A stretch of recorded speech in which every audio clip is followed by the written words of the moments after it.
Hello friend, कशा आहात सगळे? तर चला, असे टम्म फुगलेले लाल भोपळ्याचे घारगे कसे बनवायचे ते आपण बघूया. साहित्य तर इथे मी लाल भोपळा घेतलेला आहे. हे बघा, असा कापून घेतलेला आहे मी. आता आपण याला चाळणीमध्ये उकडायला ठेवूया.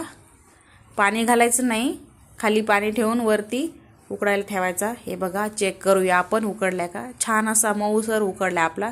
आता आपण परातीमध्ये काढून घेऊया आणि त्याला छान असं मॅश करून घेऊया मॅशरनं. बघा किती सुंदर हे झालं आहे.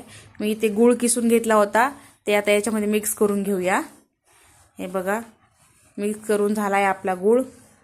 थोडंसं आपण यामध्ये आता मीठ घालूया आणि गव्हाचं पीठ थोडं थोडं करून घालूया. एकदम घालू नका, थोडं थोडं करून घालून घ्या. हे बघा, छान असा डो तयार झाला आहे आपला. याला थोडंसं साईडला ठेवूया आपण.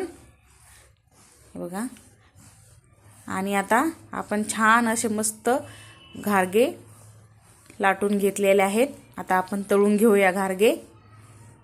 लालसर रंग येईपर्यंत छान असे तळून घ्यायचे. बघा, झालाय आपलं तळून. सर्व घारगे असे तळून घेतले आहेत आपण. बघा, खूप सुंदर लागतात खायला. नक्की ट्राय करा. रेसिपी आवडली असेल तर लाईक करा, शेअर करा, कमेंट करा, सबस्क्राईब करायला विसरू नका. धन्यवाद.